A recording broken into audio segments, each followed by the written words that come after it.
Esther, chapter 6. On that night could not the king sleep, and he commanded to bring the book of records of the Chronicles, and they were read before the king. And it was found written that Mordecai had told of Bigthana and Teresh, two of the king's chamberlains, the keepers of the door, who sought to lay hand on the king Ahasuerus. And the king said, What honor and dignity hath been done to Mordecai for this? Then said the king's servants that ministered unto him, There is nothing done for him.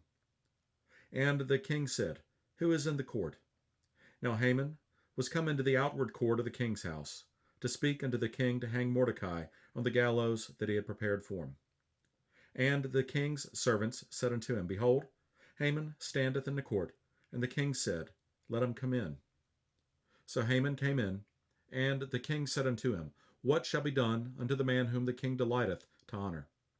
Now Haman thought in his heart, To whom would the king delight to do honor more than to myself? And Haman answered the king, For the man whom the king delighteth to honor, let the royal apparel be brought which the king useth to wear, and the horse that the king rideth upon, and the crown royal which is set upon his head.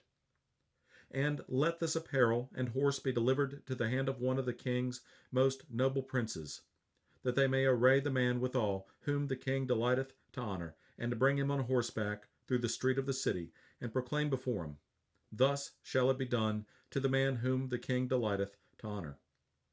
Then the king said to Haman, Make haste, and take the apparel and the horse as thou hast said, and do even so to Mordecai the Jew, that sitteth at the king's gate.